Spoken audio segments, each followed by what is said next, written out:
The Oval at Indianapolis has long been known for being a fearsome challenge in its own right. But our first two races here in the club and pro classes showed that the road course has its own way of biting drivers. Let down your guard and you might wind up paying for it with a DNF. We'll see if anyone falls victim as we get ready to watch PCA Sim Racing Series 9 Sport Class live here on Podium Esports. Hi, I'm Joe Peak, and with me in the booth tonight is DJ Clark. Cameron Aubernon is on social media, and Ryan Bauer is producing while using cameras provided by Dougie Beard. After 3 tough tracks to open Series 9, we moved to more open circuits for the last 4 events, but tonight we're at the hump and mark halfway in the championship. Welcome to Indy. We're proud to announce that Pirelli is back as the PCA Sim Racing title sponsor for Series 9. Pirelli was founded in Milan in 1872 and today stands as a global brand known for its cutting-edge technology, high-end production, excellence, and passion for innovation that draws heavily on its Italian roots. Pirelli is among the world's major producers of tires and is an OEM supplier to Porsche. Find more about Pirelli at Pirelli.com. We're also happy to bring you Six Sigma Sim Racing, which was founded in 2021 by automotive engineers as a new sim racing equipment provider. After 1 year, Six Sigma now has divisions in the USA, Japan, Australia, and Europe, providing the best valued sim racing cockpits and peripherals. Six Sigma offers 10% off to any PCA member from the website, and the coupon code is PCA Sim. For more information about Six Sigma Sim Racing, please visit their website at sixsigmasimracing.com. That's the number 6, sigmasimracing.com. Well, DJ, we're here at Indianapolis once again, and it's looking like the drivers are taking to it quite quickly, but here is Carl Boccieri to kind of show us around for a bit. Yes, indeed it is, Joe, and he is going to be coming through one of the more difficult portions of this circuit, up through turns 3 and 4. Look for some maybe sporadic passing opportunities in there, but you've really got to nail that run off of 4 to be able to go down the backstretch here on home and way to maybe try to set up a pass into turn 7. Now, that's not really the best overtaking opportunity, but we have seen it done. Look for better overtaking, frankly, to be down into turn 12 off of the short chute on the backstretch. But of course, we can't talk about overtaking without talking about the long run down the main straightaway here into turn 1. That is going to be the primary area where you see that overtaking get done. Yeah, no doubt about that. It's been popular in the first 2 races that we've seen so far. And Carl brings it out of those last couple corners down to that front stretch now. So that has been an interesting championship up to this point, and for the time being, at the top of the standings, James Franznick holds a narrow edge over Daniel Nix, just 10 points, and then 10 more down to Nick Melorano. So expect those 3 to be our major players, because from there, it's a pretty big jump to Rosenthal. But I don't think we've seen any of the other championships be this tight at the top.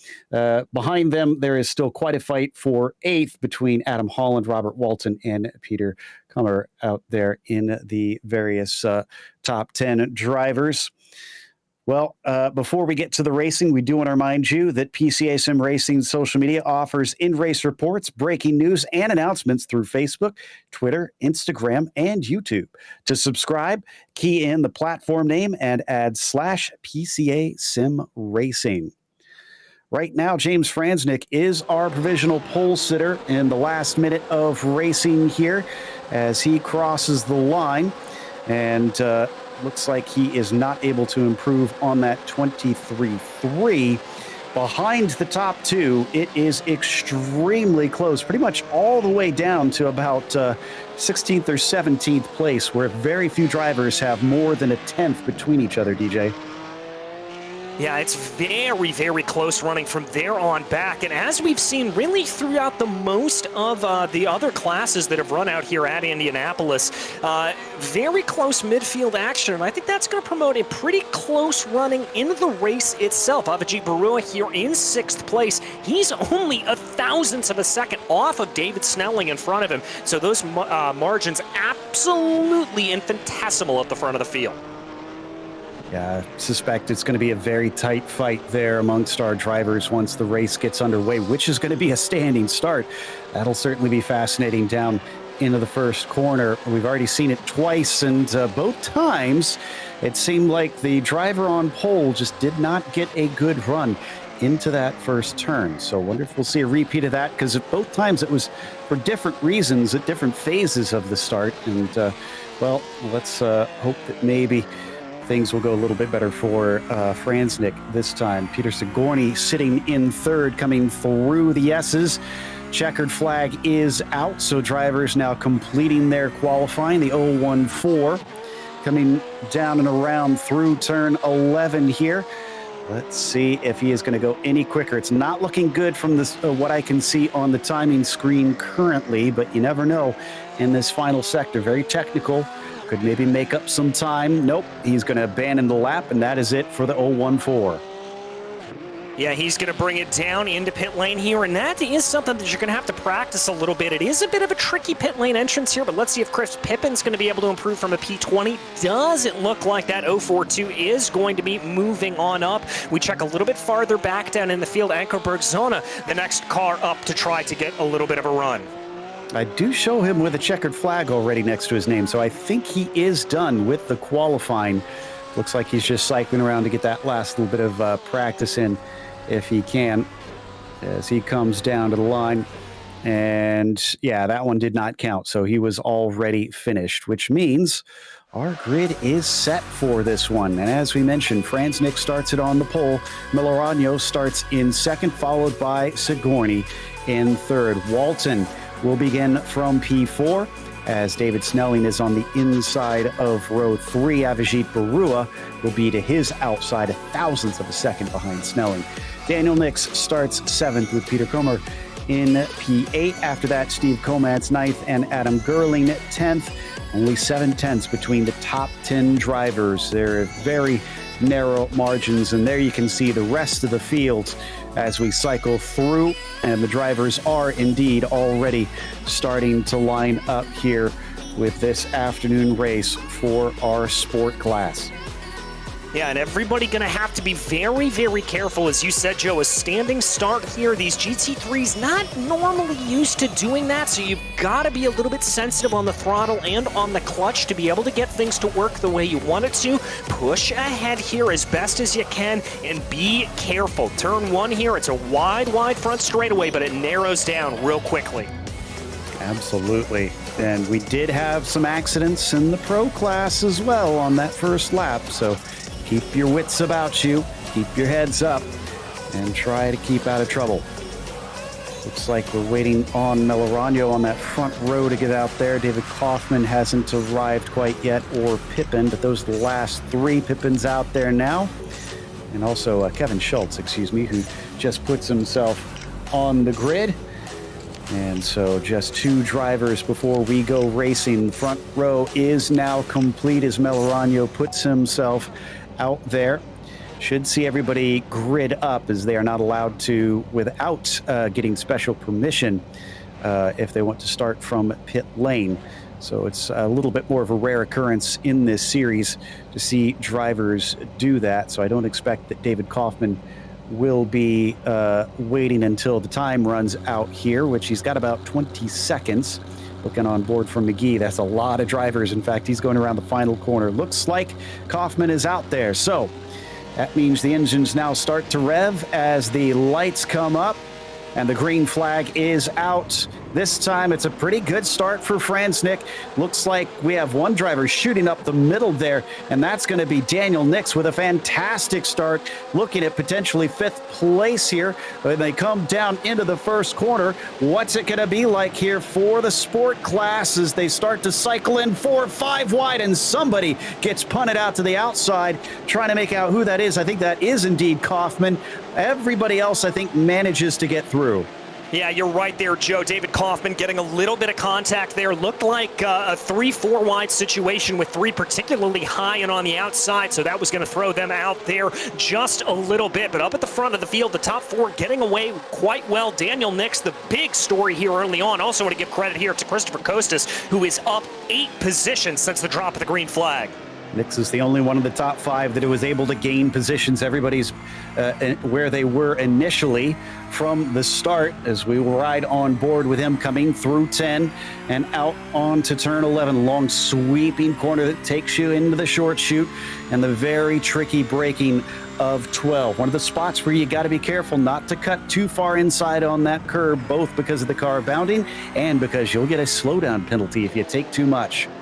Yeah, and we saw quite a few times here, Joe, in the previous 2 classes, the curbs really coming to bite here. There's some particularly aggressive curbs around this Indianapolis Motor Speedway coming down into turn 1, the quick chicane through 5 and 6, and then that exit there going down through 12. So you've got to be careful about that. These suspensions are pretty sturdy, but it'll still jump the car around a little bit. Tell you what, Franznik's wasting no time and try to break the slipstream of Millerano. First lap was 0.8 of a second quicker. So he's clearly got some legs under him here in these early stages. There you can see Nick chasing him, and it's a little bit of a distance back to Peter Sigourney on your screen as they fly through the chicane of 5 and 6 onto the backstretch. Peter trying to catch up. We're going to hop on board with Will Kelly in the meantime, down in 10th position. He is sandwiched between Komatz in front and Krumel behind. Yeah, and that's a pretty close gap there, although it looks like Komatz is able to pull a little bit away under braking. You can see Curtis Krumel really starting to close in, though. That gap only about 3/4 of a second. The trick here, though, is you need to be within about 3.5 to 4 when you come out of turn 14 to really take full advantage of the draft. That's where you've got to be on it.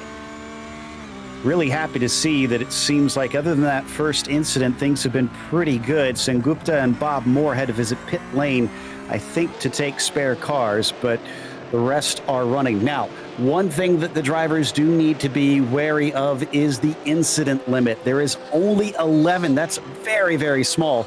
And drivers must stay safe because we saw a number of drive-through penalties in the first 2 races already.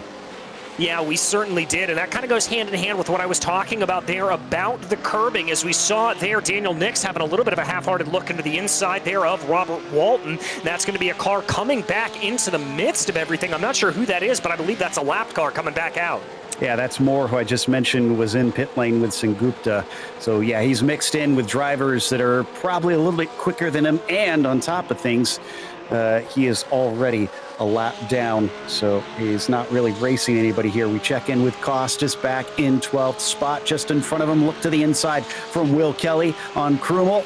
He's going to stay out of the way. Oh, almost getting into, and a little contact there between Krumel and Kelly. They get away with it.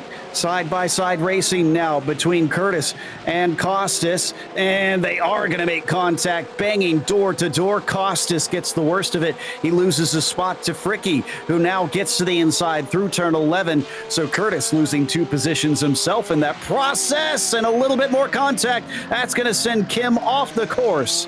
And Joe, I was just about to compliment Kim Fricke there for being able to take advantage of others' misfortune there. Oh, as it looks like James Franznik has maybe had some internet problems. He's up the front of the field having some problems there. But yeah, with that contact farther back down in the order, very, very tough to see there for Kim Fricke. He's thankfully going to be able to regather the car, come back out in 15th. There's going to be some drivers that need to watch out if they're already getting 4X incidents here, as down to the inside, Charlie Boyer now trying to overtake on Fricke. Fricke goes deep and is able to catch the car back up without losing the spot, but that was a frightening few corners there for the 66. Yeah, very, very scary stuff, Joe. And when you start to lose control a little bit, that's easy to be able to keep making those mistakes. Here comes Peter Coomer, though. Is he going to have a little bit of a move into 7? We said this was a hard braking zone. He's going to back out of it here, not making the move. Snelling just kind of fading over a little bit to make sure and try and cover off Peter. Thankfully, he's able to hold him back for the time being, but we're only 6 minutes into this race. It's a long ways to go, and he'll have plenty of chances to try and make that move. That is right behind Avijit Barua as well, who still sits where he started. Now we're back down into 29th position. Casion chasing on Holland, and both of them have gained plenty here, up 4 and 3 positions respectively. Yeah, they're finding themselves in a good spot here, but this is a long race. We're only about 5 minutes down in this, and we've already seen some elbows out action here. If I were sitting down in these drivers' positions, I'd be certainly just trying to keep everything calm and collected, not being too aggressive here at this point, as I think we may see a little bit more calamity fire off here today, and those drivers may be able to pick up a few more spots. And let's remember, it's a short lap, too. So lap traffic's going to come into play and did come into play in some of the previous races. So watch out for that. You saw a flash of the 39 there on screen. He's already 2 seconds ahead of his rival Melorano. So we're back on the 23 for now. Daniel Nix, the man on the move at the start of the race, has been held up since then. Can't seem to do anything to Walton in that cream and red car, but he's been hanging on to the rear bumper ever since the green flag. Yeah, and sometimes here at Indianapolis, that's exactly what you need to do. Just keep waiting until that opportune moment arises. Really try to put some pressure on down through 12, 13, and 14, and see if you're able to get the good run down into turn 1. That's really all you have to do. Looks like he loses a little bit of time there coming out of turn 11, but he can gather it up back up underneath him here pretty easily. In front of them, that's Peter Sigourney chasing Melorano. Basically, Franznik is running away, and everybody else is kind of starting to form a train from second on down to 5th place. But they got to get a little closer to this 117 car at the front of it if they hope to try and change some of those positions. He's hoping not to become victim to that here as he keeps them at arm's length. Meanwhile, jumping a little bit farther back as we hop on board with Clayson. This is very tight between himself and De Silva. And Patrick Gill as they just about come together down across the yard of bricks. Gill on the outside has a nose ahead, but it's not done. Arnie's going to try and hold on to it, but he doesn't go deep enough on the brakes. Or did Patrick go too far? No, he gathers it back up, and Patrick takes 23rd. Yeah, he's going to take 23rd away from him there. A pretty textbook pass coming down into turn 1. That's exactly how you want to set it up. He really wasn't able to get fully up ahead, which is what you'd expect with a good run. Maybe a little bit of misjudging of the timing, but we've got a battle up here for P3 between Nix and Sigourney. And Walton just got into the back of Sigourney, actually, and Nix picked it up. He basically, nicked the spot as Daniel is into P4 and took a little bit of brave side-by-side racing down through the S's. That one is definitely worth a replay. I wonder if Robert just got a little scared with how close he got to the rear of that 014. Yeah, I think he could have. Let's take a look at the replay here. You can see him gaining ground, going under the bridge there, under braking into turn 7, and there just a little bit of a love tap as they came through the corner. Just found enough space. That was great stuff from Daniel. He is on a tear today. Both the start and that move were fantastic stuff. And he is now up to 4th because of it after starting in 7th today. Still, a lot could change throughout this, especially if he can't keep this pace up until later on. But now he sets his sights on the podium with Sigourney being the next goal. A little bit behind them through the chicane here as we watch from Peter Coomer on David Snelling. Now these two were fighting before. Here comes round 2. Yes, indeed, here they come. Coomer trying to be able to get that to go. As we said, very difficult to get the pass down into turn 7. There's really just not enough space to be able to get that move done, but he holds on to it well, and he's going to be able to live to fight another day and try to attack here at a later point. We've had a number of black flags here in these first 10 minutes. Curtis Krumel got one early on, Bob Moore as well. And actually, did Curtis get 2? I'm seeing 2 for him so far. And then Craig Sampson has had one as well. So that explains why we've seen Bob Moore in. But we should see some of the other drivers visiting pit lane soon because they've had a minute since those first initial black flags. In fact, Curtis is serving the first of his 2 currently, and then he's going to have to cycle back around and do this all over again. Yeah, and that's going to be very, very unfortunate. This is an incredibly long, incredibly slow pit lane here, and so that is going to be a definite little bit of movement there coming on the front straightaway as drivers try to be able to jockey for position there. The 27 holding on strong, but that is close with the driver behind. Costas has held off Kelly there into turn one, but look at these cars behind him, all of them hungry for positions. That's Komats, Gerling, Schultz, Fricky, and Boyer that are all lined up and ready to pounce as soon as somebody steps out of line. Yeah, and exactly. I think if you're able to put a little bit of pressure to these drivers behind, up ahead of you, you can maybe see if they can run a little bit afoul of the curbing, just having a little bit of a problem, just like that, missing the apex, forcing them offline. Look at the accordion down the line, but nobody's able to jump up ahead of anybody, so they all stay where they were as we ride with Kelly just behind Costas, looking for that 9th place. And behind him, Komats, a little bit too far back, I think, for anything into 12. You got to kind of sneak attack people into that corner. Nobody going to be able to make a move here. Let's remember that Fricky's a little bit out of position in this, so he's probably going to be eager to try and get anything as soon as the door opens. Yeah, I've got to think he is going to be looking to make a strong attack here, but it looks like as they spread out on the front straightaway here, nobody's going to be super close. Nobody's really going to be able to make that attack here. It's all now going to be a matter of just trying to hold out. And let's not forget here, Joe, that this is a track that is, well, a little bit notorious for just how narrow of a fuel window this is. There's not a lot of time to be able to get around here when you're not on throttle, and so that really tightens up the fuel window. Whoa, and a big problem for Fricky. He gets back on the track and catches it. Fantastic there from the 66, lost control of the car, and then just picked it right back up like nothing happened. My goodness gracious, that was some fantastic car control. Let's ride on board here with Kim Fricky. There you see coming down through turn one. Let's see what the cause of that incident was as he brings it on through everything here. He's going to bring it up into the corner. It just locks up the brakes. There comes across the grass, does a full four-wheel drift, and gets it back under control. I was afraid he was going to run into somebody right there, but I mean, he just basically was completely unfazed. He lost a couple tenths in the process, bounded over the curbs as well in there, and somehow just made it look easy. So he's still in 14th, but he's got to catch back up to Schultz in front of him as he was before. There you can see the distance compared to what it was in that replay to show you how much he lost.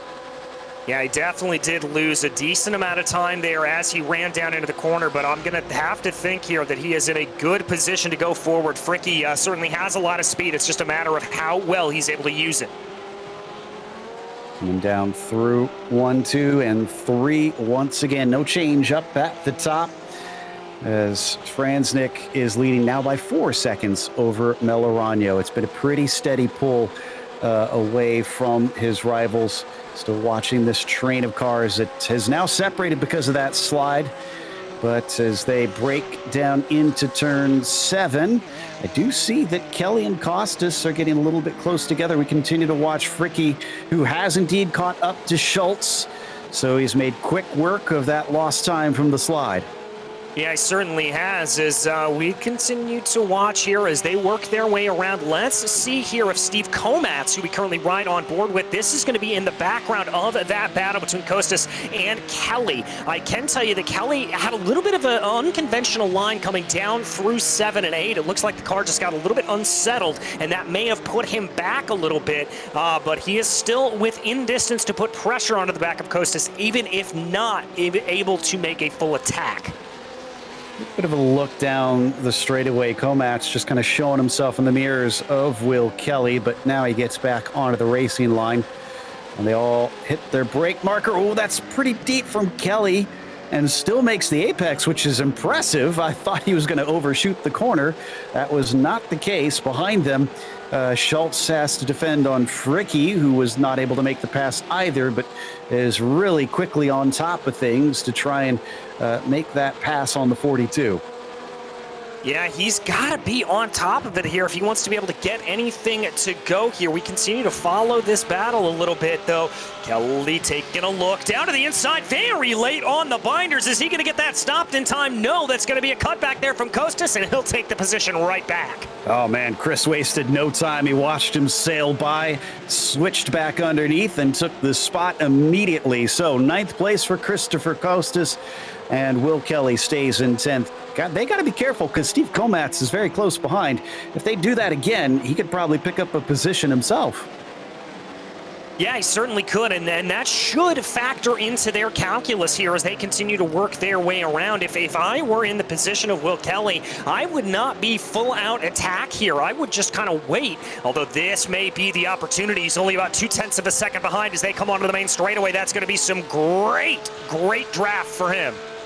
Huge hole being punched in the air by Costas as he gets to the inside. Interesting that Chris doesn't defend it. Kelly's been strong on the brakes so far. This time he nails it, and now he's got that 9th place. And I would expect here at this point, Joe, for Will Kelly to start to streak away a little bit in the distance. We have seen just how quick he is, just how fast he is, and I think he's going to start to move farther and farther up, maybe even close down on Peter Kumar up ahead of him. Clayson still chasing on Joseph Evers. And, well, we come right back to that battle once again. Down the back stretch being led by Kelly now instead of Christopher in the 27, but no re-attack there from him. Just wasn't quite close enough. Have been seeing glances on our shots of Kim Fricke just maybe poking his nose here and there time and again, but can't seem to get far enough alongside the 42. No, just not really able to do it. A little bit of a closer battle here, farther back in the field as well. This is that battle you were talking about between Schultz and Fricke. Oh, as Will Kelly's had it off. Kelly throwing it all the way, going down into the corner. Going to be side by side with Gerling, and Gerling gets a little bit of a better exit. Now coming around turn 11, this holds all of them up, and so we got 4 cars very close together. Surely it's going to be more than just these two that try to make a move down into turn 1. Schultz and Fricke have a great chance to try to get some opportunities here. 3 wide into the corner, shooting up the middle is going to be Gerling. Manages to find the apex, given space, even though it goes a little bit deep. Kelly keeps him back, though. Still, that's 1 spot for Schultz there. Fricke going to try and get 1. Gerling going to lose 2. And there you go. That's what happens as soon as you make a mistake. Yeah, exactly. You just get pounced on there, and that is the crucial part of running through 12, 13, and 14. As I said, you've got to absolutely maximize that run. Here's Charlie Boyer, though. He's going to be side by side with Adam Gerling coming down into the corner. Boyer later on the brakes. Looks like he's able to get that position. Wow, Gerling down 3 spots in 1 lap. That one hurts. So a lot of work to do to try and... Whoa! And Fricke's going to give 1 back, though. Fricke goes off through 8 and 9. Not sure what caused that. Oh, but he comes off, back on track unsafely and hits at least 2 or 3 cars in the process. That is no doubt going to raise the attention of the stewards. Oh, yeah, we've had a little bit of bumping and banging up farther in the field, though, but we check out this replay. I think this was just a situation for Fricke where he was a little bit too eager to get back onto the track. Yeah, just clipped that corner a little bit. That's what I was talking about there, Joe. You come too aggressively on those curbs, and they will come back to bite you. Oh. Yeah, and there's all the contact that resulted out of that. He would have been fine if he had just stayed patient and come back onto the circuit, because the stewards wouldn't have had anything to say about it since he didn't touch anything, just spun himself off. But now that other cars have become involved, they're essentially forced to give a glance down there, and we'll see what they say in the end. But in the meantime, up at the front, Franznik now up to 5.5 seconds. And Sigourney about 2 seconds behind Melorano. We're looking at Walton sitting in 5th. That is Daniel Nix still in front of him. Ever since he made that mistake, he's made sure not to let that 23 car get away. No, he's done a good job of just keeping within touching distance here. And I wonder if this is going to what I was talking about a little bit earlier. Maybe he's doing a little bit of fuel saving here, just trying to ease off of the throttle a little bit in the draft, maybe try to extend a lap or 2 on this fuel cycle. Yeah, and we're still very early. In fact, we've only just entered the pit window at this point.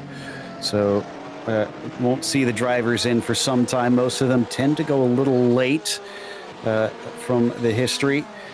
But you can see they don't have much in the way of lap traffic coming their way. Krumel in the 41 up ahead of the 39, who is your leader in that green circle has quite a few laps before he's going to get there. But look at how tightly packed they are, as we predicted from the qualifying speeds. There's big, big clumps of drivers unable to separate from one another. Yeah, it really just looks like they're on top of each other here at this point, and that's exactly how they run as they go, Joe. We take a little bit look farther up in the field. This is the battle between Avijit Barua and David Snelling right now in these two red machines. Can't say I am all that surprised. Ricky has been given a black flag for his incident on returning to track. Avijit Barua, though, here in P6, unconcerned with that. He's chasing Ryan McGee while also trying to fend off Snelling, but McGee is a lap down, so he lets him through, trying to stay out of the way. And they continue on the front stretch with the battle unfazed. Also sad news for fans of Bob Moore. He is our first retirement out of 36 starters. Yeah, not sure there exactly what happened to Bob, but he is going to be calling it a day out there. Here is Joseph Evers that we ride on board with right now, trying to close in behind Chris Pippen. A little bit of a battle with Carl Boccieri right up ahead. Excuse me, that's some lap traffic that he's trying to get around here at this point. That's De Silva. He's going to stay off to the side. Surprised Evers isn't ducking in behind his slipstream to pull a better run here down the front stretch. He's still got a nice little toe coming up into the first turn. And he's going to take a very, very shallow line, probably partly because of the lap traffic. They all get through okay, but that maybe cost Evers a better opportunity. Yeah, I think it may have. And, Joe, that's just a little bit of having eyes bigger than your stomach, as it were. You've got to be patient at this Indy road course. If you try to force the issue through some of these corners, it's not going to go well for you. Yeah.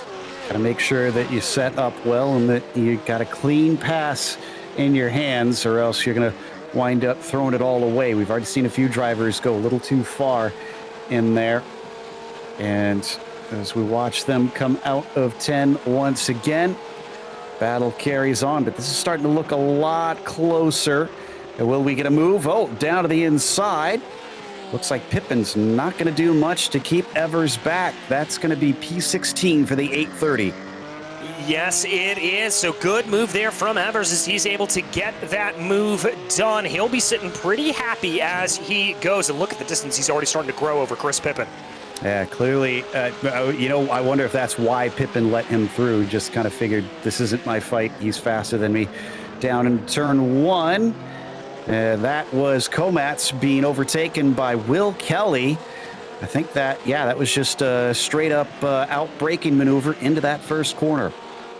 Yeah, I got to agree with you there. Just better on the binders. And remember here, Joe, that these drivers do indeed have ABS to lean on in these GT3s. That is one of the things that they are known for. So they are certainly using it to their advantage there. But you've just got to be a little bit careful on it. You don't want to actually activate the ABS if you can, because that will slow the car down in a less than ideal way.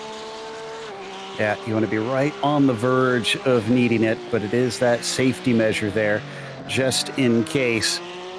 Flying through turns 12, a little bit of a different line into 13, and then it's off through 14. But that shallow entry into that final turn looks like Snelling will lose just a tiny bit. He'll get a nice tow as they fly over the yard of bricks, not expecting a move from the number 4 in this situation. Just doesn't seem close enough. Yeah, I don't think he's quite close enough there as they come down to the braking for the corner. It looked like about 5/6 of a second, and really, in all reality, you want to be a lot closer than that. Even coming off of the corner, you want to be able to be in just as close as can be. We got a little bit of side-by-side well down the order in 20th between Boyer and Holland. Holland got a good enough run, actually, that he passed him out of the final corner. Not often that you see that happen, and he'll have him clear by the time they hit the braking into turn one. Now, Holland is interesting because Holland is up 11 positions from where he started. He's the hardest charger right now, but there's a couple that are trying to fight him for that claim. Craig Smith and Kirk Clifford have both gained 10. Yeah, they're certainly on a charge, and those are those drivers that I talked about being able to take advantage of others' misfortune. It looks like that is going to be Avaji Baru and David Snelling going at it down into turn 12. We talked about how that could be an overtaking opportunity, and David Snelling proving me right. Wow, nice move there by the number 4, but he's going to give a tow right back. He might regret where he's done this. Maybe should have saved it here for the front stretch. Barua holding on. Just kind of weaving a little back and forth, showing himself in the mirrors, but no, he's not going to be able to come back at him. So Snelling is solidly now into 6th place. Let's take a look at the pass. This was just great setup here, Joe, coming out of turn 10. He gets the run now down through 11, but keeps his nose down to the inside. Just absolute confidence there on the binders coming down into that tricky braking zone. That is just about as textbook as you can make it. Great stuff.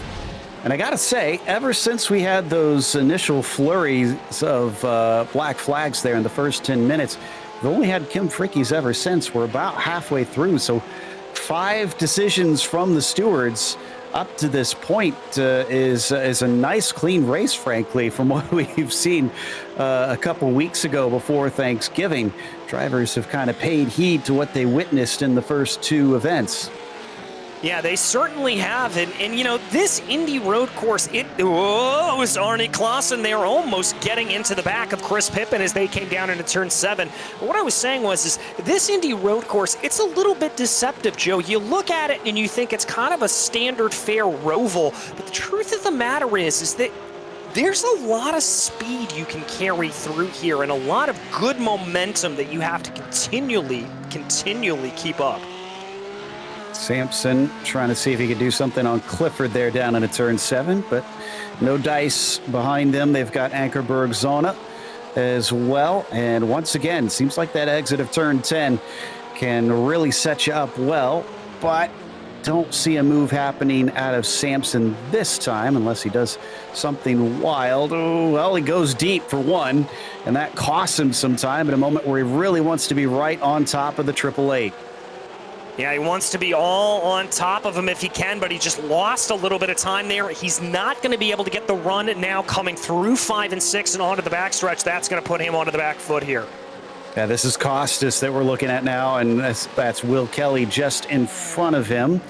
Watch out for Steve Komatz. He looks pretty good under braking here, so this must be where Kelly manages to overtake Christopher. These two have been in fights for a good part of the day, and just pops out very late, actually. Maybe caught him by surprise a little bit and gets the move done.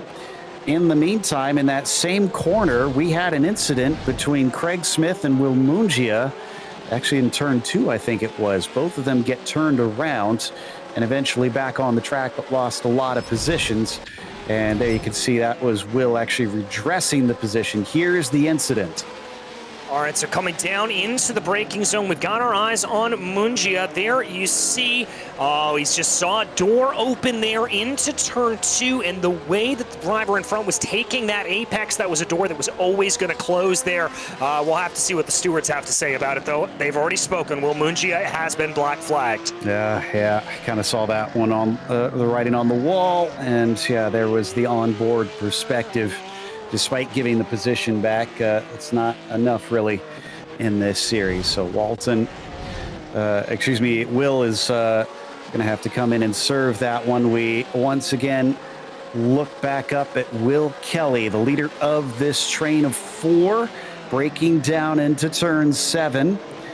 We're getting closer to that pit window being the second part of it. Will anybody try and dive in and take a little bit of an alternate strategy earlier than their rivals by a lap or 2?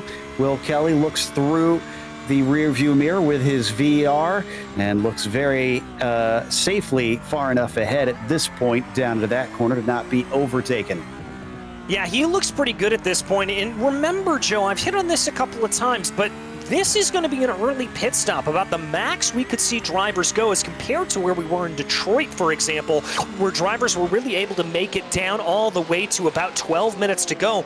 We saw most drivers coming into the pits with about 20 minutes to go. So we're about 10 minutes away from that pit stop window truly opening up. Down into the braking of turn one, a little bit of different lines. You are going very, very fast into that corner. So trying to hit your brake marker consistently is extremely difficult. That's why we're often seeing drivers just go a little far. Coming back out onto the back stretch once again. They're also going to have lap traffic. Will in the 907 that just served his black flag. There you see him up ahead of them. So this could play a factor here in a second.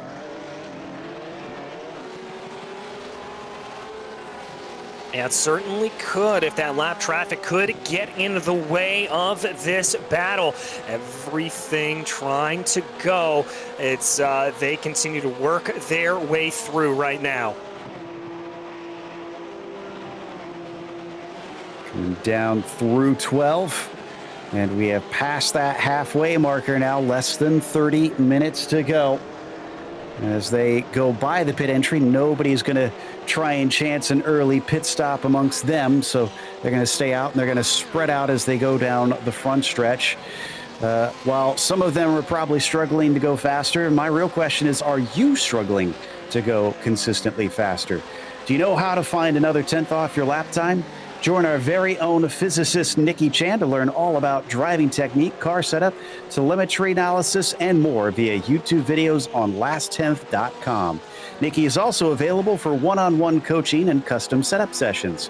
Contact him on Discord for a trial session now so you can squeeze that last 10th off your lap time. Last 10th, better car, better driver. Down the back stretch, we're seeing them quickly coming up to the back of that lapped car. Now, Mungia only has about a few car lengths. Oh, Peter Sigourney is off to the side at a strange place. Look at that. This is out of turn 11. Not often that you see cars in that position. How did he get there? I have no idea, Joe, and he's got some pretty hefty front-end damage to that machine as well. Let's take a look here at the 014 coming down through turn 10 right now. Joe, that's a hardware failure. That's got to be a hardware failure. So that's, oh, and he hits the wall. I wonder if, yeah, okay, so maybe he thought to just try and keep it straight and figured he wouldn't be a danger to anybody, but it actually took him back across the track. Very lucky nobody hit him. But that is gutting for Sigourney. Great news if you're Peter Nix, because he is indeed now on the podium. He's going to have to fight Walton for it. There you can see that beautiful, what I think is a very 70s livery on that car, is doing his best to try and grab that back from him. Yeah, he certainly is, and he is absolutely pressing as hard as he can here. I've seen that gap tickle down to about 0.3 of a second here as they go, so he's certainly beginning to catch into the back here, and it's just gotta hope, if you're Daniel Nix, that he's gonna be able to hold that out. Oh, and now Kevin Schultz is off track and losing positions. I think this is down in turn 4. I think it was a self-spin. Looks like he's got it going once again. The 42, though, is down to 16th. I think that's 17th now. Yeah, he's going to lose a little bit of speed here coming down the back straightaway, but it looks like he's able to recover it and keep it going as they dive down into turn 7. Peter Sigourney, by the way, down into pit lane. No real surprises there. So car is all on its own. Pretty sure this is his own doing. And yeah, that pendulum effect you like to talk about, DJ, it's going to be a right pain into turn 4. Yeah, and that really just comes if you start to lose the rear end of these Porsche 911 GT3Rs. They can just start to break away on you a little bit. As, ooh, it looks like Kirk Clifford has had another problem as well. So he's down to 25th, and he's going once again. So that was a replay of his incident. But the drivers behind him have been down pit lane. So Kirk is the highest driver that hasn't visited, the lowest driver that hasn't visited pit lane, I should say. And is trying to improve upon that. Ooh, Kevin Schultz now coming into pit lane himself, so I wonder if he wasn't happy with how things were going. Now, cars are not expected to take tires, though he could if he really wanted to. But interesting that he visited in. He's going to get lapped by this man, James Franznik, who is a full 8.3 seconds ahead of Melorano. That is Melorano now. They're way down the order. That's a lapped car between them.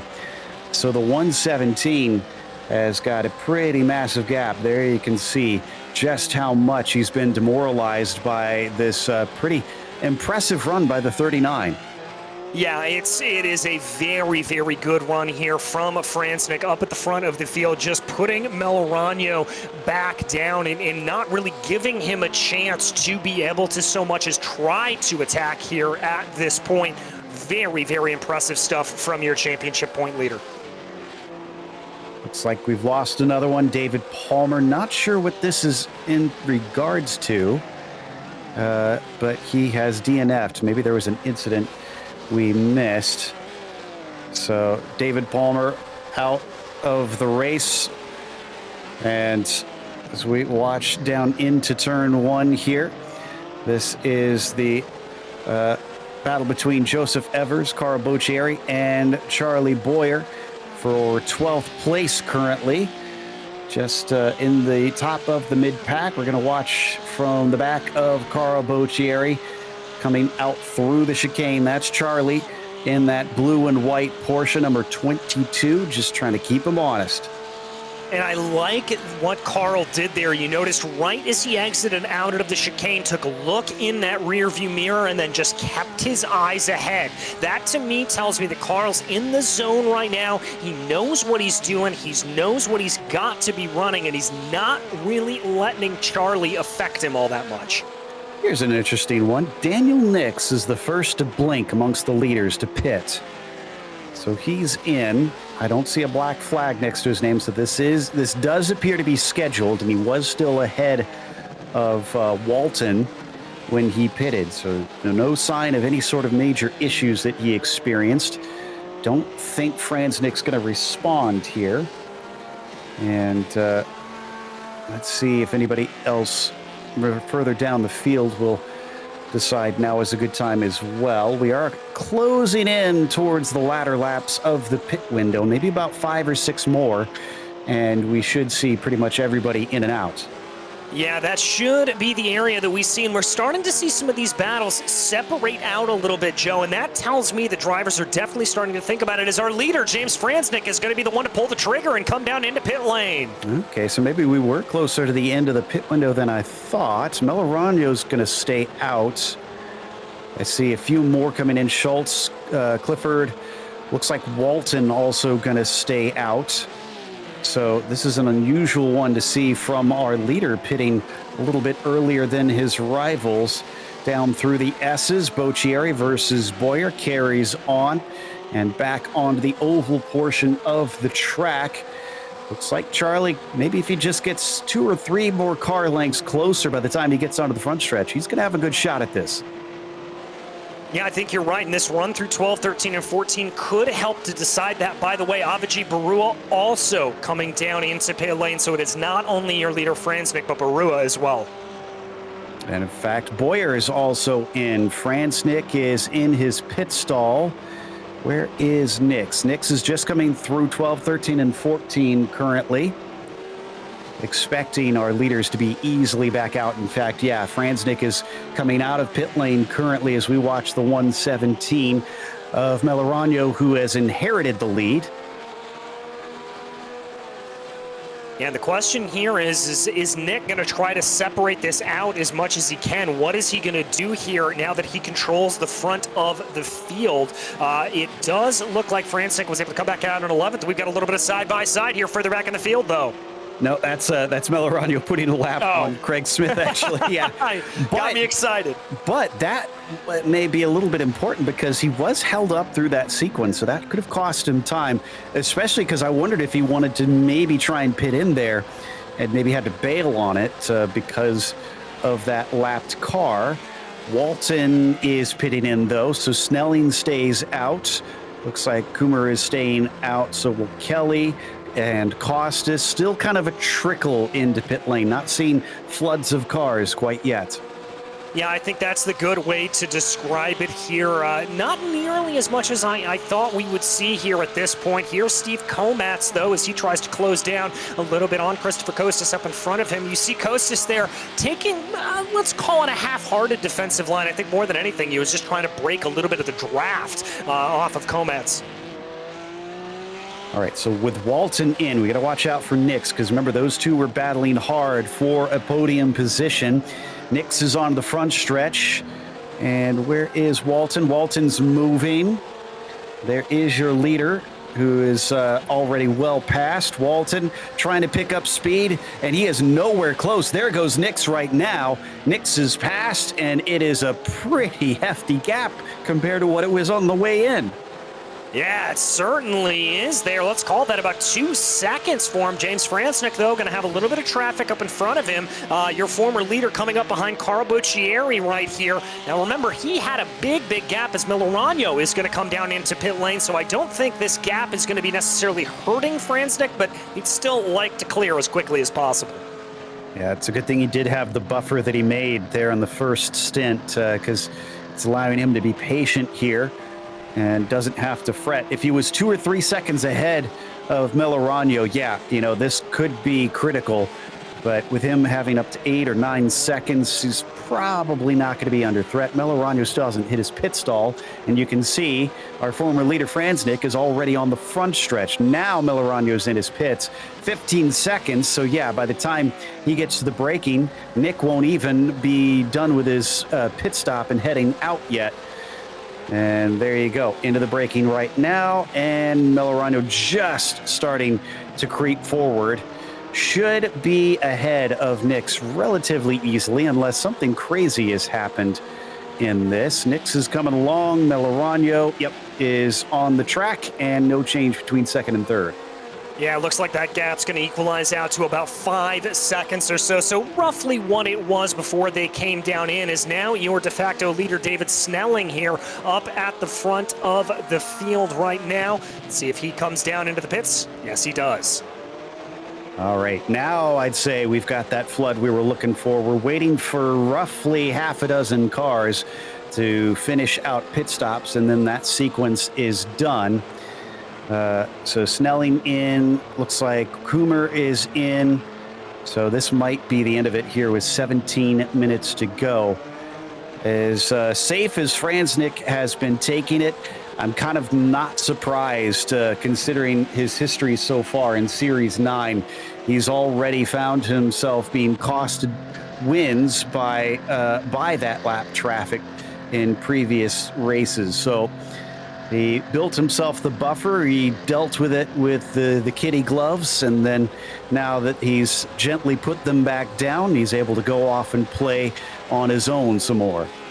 Yeah, and he's just going to continue to do that here at a gap up in front of him to the tune of about 9 seconds between himself and Greg Sampson and Patrick Gill. So that means he's just going to be able to put down some good hot laps here and just focus on building that gap as much as possible so that he can back down and play it a little bit more carefully when he does come up on some more of that lap traffic. As there you see on your screen that purple number 39, that is your leader. Yeah, that's the last of our drivers in with Craig Smith in the 74 coming down in map. But we're down to 16 minutes to go. Wow, it's up to 10 seconds between Franznik and Millerano. Pretty much all of the front runners have gone away from each other pretty significantly. But we do have a bit of a battle for 7th forming, and that is between Kelly, Coomer, and Costas. Yeah, certainly a nice little battle starting to play itself out. Diving down to the inside, there is Kelly trying to work around some lap traffic. Rather, in the number 6, coming around up to turn 12. Way too far back for hope of anything at this stage. Will Kelly is up 4 positions. Peter's exactly where he started this race. Now behind them, Costas up 9 positions. Not sure if maybe he just had a bad qualifying or what, but this is a pretty good day for the 27. Yeah, it certainly is. He's going to be sitting pretty happy here, I'd have to think, with this. And really, I think a lot of that came from just being able to avoid some of the calamity at the start and just hold on to these positions. Indy's an easy track to pass on, but it's also a pretty easy track to run some defense on as well. And we've seen a good run here from the number 27 to be able to do just that. Yeah, I feel like with how obvious the usual passing places are, it tends to be, like you said, easy to defend because you can tend to see it coming. But Sigourney, who is on the recovery, is really hassling Adam Gerling and is very tight behind that number 26. In fact, here comes one of those obvious passing places down into turn 7. And a little bit of a blink there from Gerling's not going to help things, but it looks like Sigourney is going to get it done regardless. That's P11 now for the 014. Right, so move Sigourney up into 11th place, as you said, still down 8 positions courtesy of that earlier incident that we saw him have, but he is certainly doing what he needs to do to try to gain back whatever he can at this point in the running. Still only 2 DNFs thus far in this race. Fantastic job by everybody out there, and we haven't seen any black flags since Will and the number 907 before, I think, even the halfway point of this race. We jump over to Joseph Evers then, who's fighting for 13th. That's Gerling in front of him, but he's also got Kevin Schultz. Kevin Schultz is a lap down, so Kevin's not involved in this. Somebody poking their nose out coming down into the first corner under braking. Nobody's near enough to really do anything realistic into that first turn. So as they come off the slight bit of embankment and into the infield, let's see who can gain some time here through the twistier bits of the track. All right, it's as you said, this is the area of the track where you can't really get a pass done necessarily, but you can certainly close up some good time as they go. There you see everybody sort of snaking their way over to driver's right on the backstretch, trying to take as much of that draft as possible up in front, as this is starting to form into a nice train here, albeit interspersed with a little bit of lap traffic. Yeah, just continuing to watch this group here. Coming down towards turn 12. And don't forget that car behind. That is Kevin Schultz, so that's not for position. And the sort of, not sure what you'd call it, maybe kind of a seafoam green car there with the red flashes on it, chasing the white and green of Joseph Evers, but not looking to try and take any sort of position. Gerling, though, does need to play some defense here. If he gets too close, someone goes off to the side to allow lapping cars through, trying to stay out of the way. No dice, though, for Evers. Wasn't close enough to Adam down into the first corner. Somebody off track in front of him. Another lapped car. Whoa. And that is Sigourney off track as well. Sigourney with another mistake there from 11th. That shakes everybody up, including Schultz, who's trying to stay out of everybody's way, but also run his own race. He gets through on the likes of Evers, which doesn't gain him a position, but at least keeps him from losing lots of track time, as he would have had to lift significantly. That was a bit wild. Sigourney's still in 11th. He doesn't lose position, but that car does not look steady today. He's already had one major mistake, and now he's had an off track there through 2 and 3.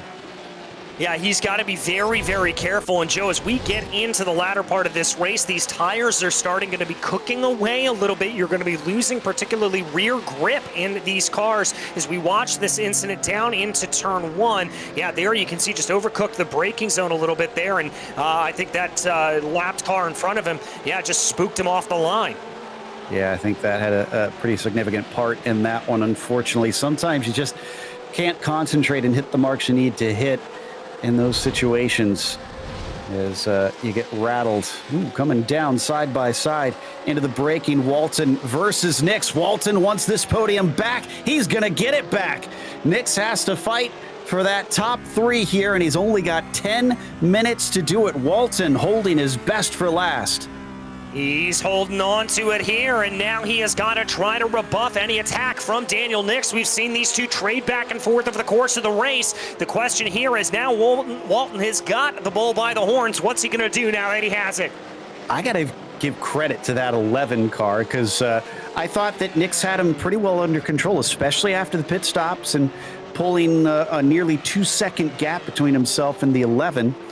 But he caught him down and has made the pass right back and is now looking to be able to spray the champagne. It's not decided yet, but Daniel's going to have to pull out every trick in the book here. Yeah, he certainly is, and he's going to start by trying to take as much of that draft as possible. There you see a little bit of a shallower line coming up through turn 2. Hurts him just a little bit, but he's certainly going to be able to be close enough here to keep the pressure on and see if he can maybe force a mistake out of Walton in front. And that's got to be the nerve-wracking thing in this whole situation, is that Walton can't put a foot wrong.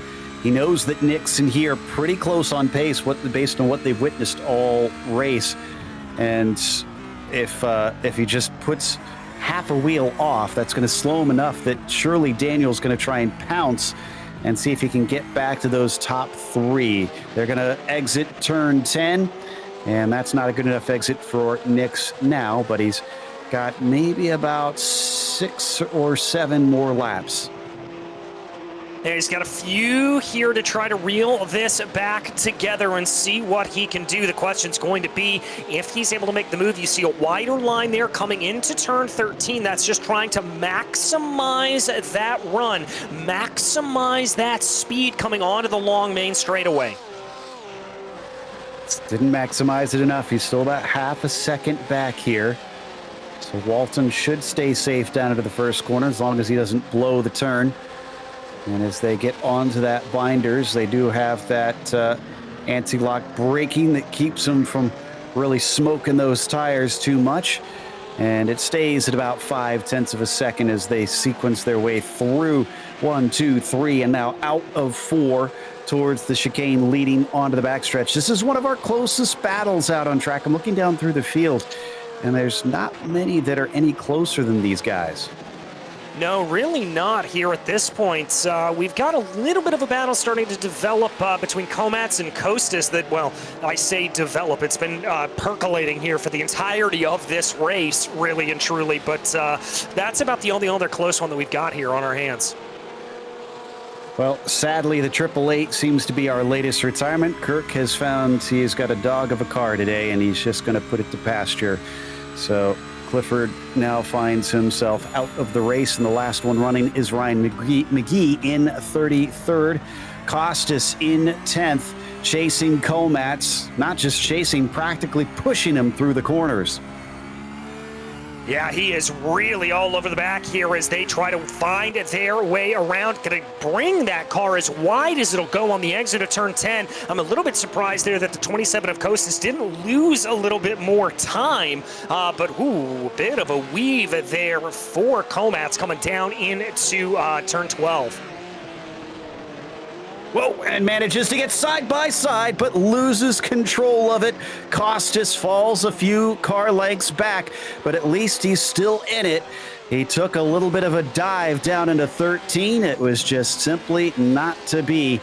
So Komats has some breathing space. How quickly can the 27 catch back up? We'll have to see here. Time is running out. Only about 6 minutes left to go. He's definitely lost a bit of ground here, and he's going to have to do everything he can do to try to gain it back in, but I'm not sure if there's enough time to be able to get to him. All right, so just under 6 minutes for those curious up at the top. 12.5 seconds between Franznik and Melorano. So James, I'd say, has learned his lesson. This is a bit of a bad day for Daniel Nix. He wants to try and get that podium back. Remember, he's the one chasing Franznik, and then Melorano sitting there in third. So James doing exactly what he needs to do in this situation and just try and increase that points gap as much as he can. Remember, he took the pole. That's maximum points in that. And then also here with the race, looking to try and stretch himself as far away as he can. He can't afford to have many mistakes, because if he has a bad day in these remaining races in Series 9, Melorano and Nix are going to be right on top of him. Yeah, he certainly is. He's going to be all over the back of him here at this point. Now as we ride on board with Franznik, he's got a little bit of lap traffic to deal with. We talked about this earlier. This is Sampson and Gill, those two cars that aren't in the midst of a battle right now, and the leader's going to be coming up behind him. Yeah, boy, they have lapped everybody up to 20th place. That's just about half the field. Franznik has really been blitzing this one. And Patrick Gill just a little bit wide there as he is now going to go side by side with Sampson. This is a battle for position. Remember, James Franznik has had bad luck so far this season, trying to lap cars, getting into trouble. It's cost him stuff. He's looking to the inside of a 3-wide situation, but decides not to go for it. I think that is the wise decision. Yeah, discretion, the better part of valor here for Franznik. He's now got Sampson just directly in front of him. He's got 13 seconds here over Melorano with under 4 minutes to go, Joe. Frankly, I would just wait here at this point. I would not be in a hurry to get by these two lapped cars. Absolutely. Yeah, just take the safest route you can in this situation. He doesn't need to overtake them. Melorano is so far back, he can really back off. Now he's going to plunge through. And that's going to be Sampson allowing him by. And he gives a big thank you over the radio to both of them as they called time and pulled the hockey net away as they let the leader through. Yeah, and so that is going to allow him. He did lose a substantial amount of time there, though, about 4 seconds to Nick Melorano, but that gap's still at about 11 and a half here at this point. So it's not like he has to worry about too much. Game on, though, because he had another move on Gill. Couldn't quite get to the inside of him, and more lap traffic in front of them with McGee now having to let through our leader. And onto the front stretch they fly. That's also Ward Preston, who's become a part of the game. So as Patrick Gill skates down to turn 1, let's see whether or not he will be threatened by Sampson. I don't think so this time. He pulled a very good exit out of turn 14. Yeah, very good exit there. Franznik's going to be able to move his way around them here at this point, and now he's got some pretty clear sailing. Adam Holland, the next car up the road, about 5 seconds up the road. 2.5 minutes left, and Nix is on it. Nix is catching up to Walton. We could have a pass attempt down into the first corner. He covers him off. Walton on the alternate line. Can Daniel try and cut back? No, just doesn't seem to work well here at Indy anytime someone tries that over-under. No, it really, really doesn't, and that's partially because that cambering there of that corner, Joe. It just kind of breaks away on you, and you've got to really be on top of everything to make it work, and we just haven't seen a lot of drivers be able to get that to play here. Still, he is there, and he's making Robert sweat in these final minutes. He knows that he could find some good opening if he could just get a decent run. Oh, Costas and Komats have gone, of course, in turn 1 as well, and that was from contact between them. They might have a post-race penalty for that one. Let's cross our fingers that that is not the case. In fact, we got the replay here, and we're going to be 2 laps to go for those that are curious, as I just saw Franznik cross the line with enough time left.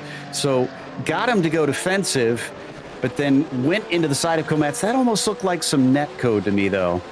Yeah, a little bit of net code and a little bit of a situation. I think that's going to be very hard for the stewards to try to adjudicate. It's really 2 drivers just going for the same piece of real estate there. You can make a very strong argument that both of them are in the right at that point. Yeah. I definitely would like to see a bit of discretion there on the net code, because that's a little rough that happened. They were still racing pretty fairly in my mind's eye, but we'll see what the stewards say. It is up to them on that decision. Meanwhile, the man in the yellow and red, Robert Walton, over Daniel Nix. He's got himself a little bit more room, and it's up to 0.7 of a second. Remember, this is 2 laps to go, essentially, about a lap and a half, really, because by the time Franznik comes around, he's going to be taking the white flag here. And down through turn 7. Is this some lap traffic that's going to hold up Walton as we come back now to Franznik? Yeah, this is lap traffic. That is Boyer just in front of him. That's the worst news for Robert. Yeah, he's not going to like seeing that, as that'll slow him down a little bit, but we've got to keep our eyes here on the number 39 because he's coming across the yard of bricks to take the white flag.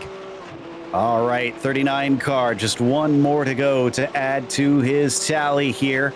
Melorano still about 12 seconds back, nowhere close to being a threat, but Walton and Nix are actually another 9 behind. They've, at the top two, kind of scampered away of everybody during this race with some impressive speed here at Indianapolis. Watching from Snelling in 5th.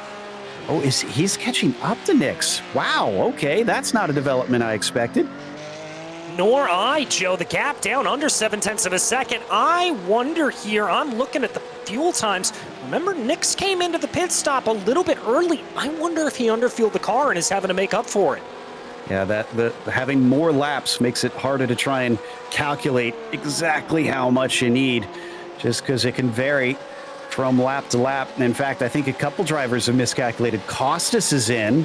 That's interesting. Does he have a black flag? No, it's not fuel. It's a black flag for Costas. That is a real shame there. However, Franznik has no such penalty.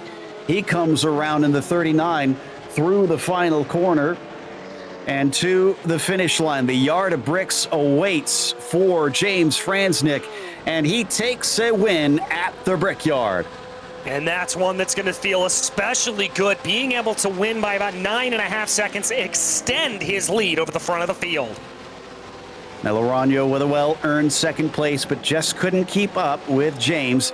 Meanwhile, Robert Walton, credit to this man. I thought that he was out of that fight, and he came back and actually put Daniel Nix a 1.5 seconds behind at the line. Impressive stuff. Snelling even almost got that 4th place there on screen. As we take a look at the 8:30, this is the fight for 10th place being led by Gerling. Yeah, and this one's been pretty close here. Let's see if Carl Buccieri is going to be able to make a little bit of a run on Gerling. Evers closing in behind as well. Oh, and a little deep there. It looks like Buccieri is going to lose multiple positions. Is he out of fuel, though? Buccieri's out of fuel. Oh, no. The fuel demons coming back to bite, and Carl Buccieri, who was on for a good top 15, going to find himself rolling down the field here at this point. Carl, I'll put a calculator on my list of Christmas items to buy and see if I can get you that in time for the holidays. But the 80 comes to a halt without getting to see the checkered flag. Just does not have enough speed, unfortunately. So he'll be scored the first one a lap down. Costas actually will be the last one on the lead lap, it looks like. That'll take us to a quick break. We'll come back with the unofficial results as well as driver interviews after this.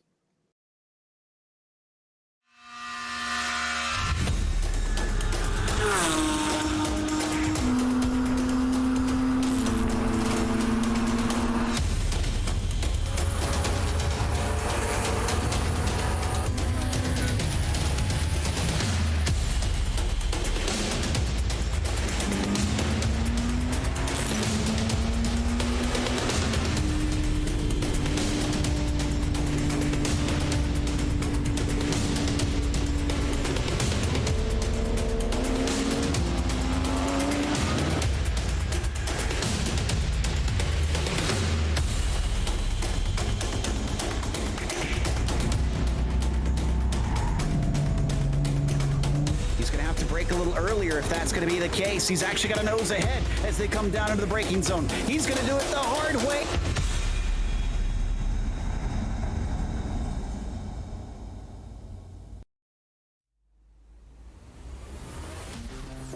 Welcome back to Indianapolis, and James Franznik here in the sport class has taken the win for this event. The number 12 looked like, the number 39 looked like he really was unfazed here today. And Nick Melorano was a distant 9.5 seconds behind at the finish line. It was even bigger than that during major portions of the race.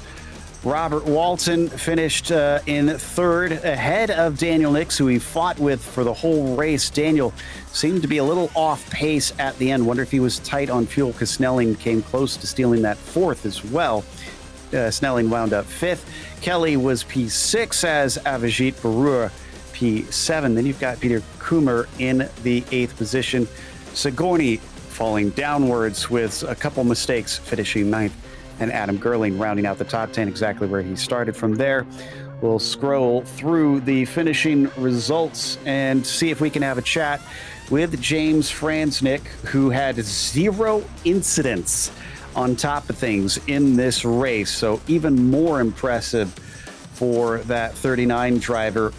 And he is going to extend his points lead today because of that. James, congratulations. I have to ask, were you trying to give the lapped cars a little bit extra berth today? Because it did kind of give that feeling to us. Yeah, no, I just wanted to be a little bit cautious with that. So definitely. Well, in the previous 2 races here at Indy and the PCA, we saw the pole sitters kind of have bad starts this race. Did you happen to see that? And did you do much focus on trying to make sure you get a good run off the line for this one? Yeah, well, I've been working with my teammate and spotter Enrico, and just kind of working on a different start strategy. And I saw what happened in the other races, and I was like, yeah, I definitely practice that quite a bit just to make sure I, got a good start off the line. I think that's almost essential. If you can get into turn 1 clear and not have to worry about that, that's like a huge part of this track. Well, and the other thing is you came in with only 20 points between yourself, Nix, and Melorano. So pole plus victory, that's going to be a nice points haul to get yourself that little bit more clear. Does this make you feel a bit better now and a little bit less worried about that championship hunt?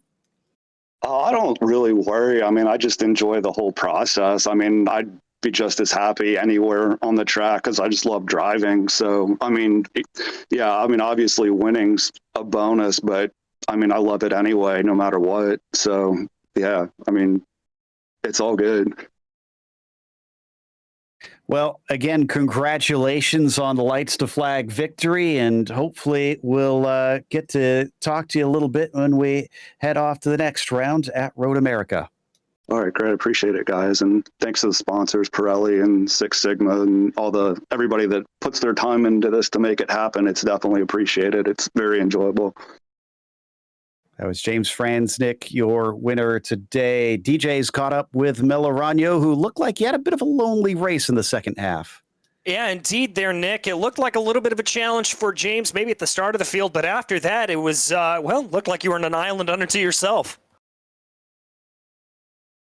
Yeah, I think, unfortunately, Peter and I were battling, and I think he must have had a little disconnection or something because he went off track. And then after that, it was pretty much just keeping the laps consistent and not going off track myself. Well, it looked like you had a 0x around here, and that's a pretty difficult thing to do around Indy, especially around some of these curves that are just begging you to get thrown around. Were you really focused on trying to get that 0x for the race this week? Not focused on the 0x. I think I was driving a little conservatively. I actually didn't get a ton of practice here because got home from work today at around 7 and lost power at around 7:05. Luckily, it came back at around 9:05, so I was able to get in for quali, but I wasn't exactly sure how hard I could push, and so I just tried to keep it consistent and not try my luck too much. Well, as we look ahead here, it looks like you have been able, or we're going to be headed to Road America next time out. How do you like your chances there? I've raced there definitely more than I've raced here, so I think hopefully time-wise I'm a little more competitive, but I think the past few races definitely would have been improved if I was able to keep it fast and keep it consistent and keep it safe. So I'm going to still try and focus on that, but maybe try and be a little faster and a little more consistent and a little safer. Well, I wish you all the luck in the world in doing just all of that, Nick. But as for tonight, who makes this possible? Just really got to thank my wife. She was helping me navigate when we didn't have any power, cooking some macaroni and cheese, so I get to go eat that later. And then my spotter, Nick Facciolo, is just keeping me honest throughout the whole race. Really, everyone over at the School for Marginally Above Average Sim Racers has been helping with telemetry and everything, and so just getting fast and getting consistent is a team effort, and I think it's great to be part of a team.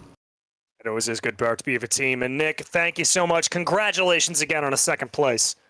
Thanks so much, DJ. All right, that was Nick Millerano there, your second place finisher. And Joe, I believe you've been able to catch up with P3, Robert Walton. Absolutely. And Robert impressed us today with that battle between he and Daniel Nix. I have to admit, Robert, after the pit stops, we thought that Daniel seemed to have the measure of you, but you came back. What do you think made the difference? I think what helped me was following him most of the race and saving my tires, because I think his were shot at the end, a little more shot than mine. That does sound like a fantastic call on your part then. So excellent strategizing and using your head in that race then. So talk to us about riding behind him then. Were you pretty content for much of the race once he passed you? I mean, how quickly did you think to yourself that, I should try and save my stuff? Well, I was ahead of him and made a mistake, and he got past me. And at that point, we had a 5 or 6 second lead over the guy behind us. So I was content to just follow him and let him set the pace. Obviously, a much better result than the Belle Isle race as well. In fact, I think if I'm seeing correctly, this might be your best result of the season. Can you ride this high heading off to Wisconsin next time? Absolutely. Great stuff. Well, again, fantastic work to get yourself your first podium so far in Series 9. Anybody you want to thank that helped make that happen? Yeah, thank my buddy Jason for keeping me practicing, and my wife for changing out the brakes last night while I watched Netflix. Wow, a wife that changes brakes. So that's great stuff there from Robert Walton. And also a big thank you as well to the PCA. Don't forget to join us tomorrow night at 9:25 Eastern for the Challenge class, the last of the Indy races. We'd like to thank PCA Sim Racing's title sponsors for Series 9, which includes Pirelli and Six Sigma Sim Racing, as well as a huge thank you to LastTenth.com. Better car, better driver. Big thanks to the steering committee at PCA Sim Racing, and a huge thanks to our team tonight, DJ Ryan, Cameron, and Dougie. Also, none of this is possible without those behind the scenes at Podium Esports, Ryan Bauer, Gary Sexton, and John Theodore. Thank you so much for watching tonight's broadcast of PCA Sim Racing. I'm Joe Peak, and I'll see you on the track.